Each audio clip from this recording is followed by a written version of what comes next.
అండి, అందరికీ నమస్కారం. ఈ ఎండలకైతే బీరకాయ తిని చలవగా ఉంటుంది. బీరకాయ పప్పును ఒకసారి ట్రై చేయండి. ఈ విధంగా అయితే ట్రై చేయండి. మీకైతే టేస్ట్ అయితే చాలా బాగా నచ్చుతుంది.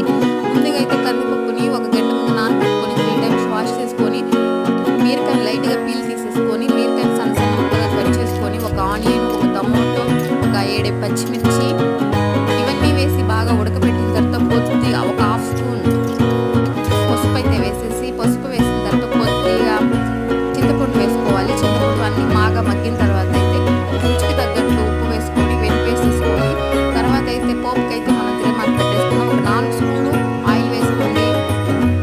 కొద్దిగా ఆవాలు, జీలకర్ర, వెల్లుల్లి, ఎండుమిర్చి, ఆనియన్ అలాగే కరివేపాకు కూడా వేసుకొని బాగా వేపేసుకున్న తర్వాత గోల్డెన్ షేర్ వచ్చిన తర్వాత కర్రీలో వేసుకొని వైట్ రైస్ వేసుకొని తింటే ఫ్రెండ్స్ ఉంటుంది, సూపర్గా ఉంటుంది. ఇలా కామెంట్ చేయండి, షేర్ చేయండి, సబ్స్క్రైబ్ చేసుకోండి ఫ్రెండ్స్.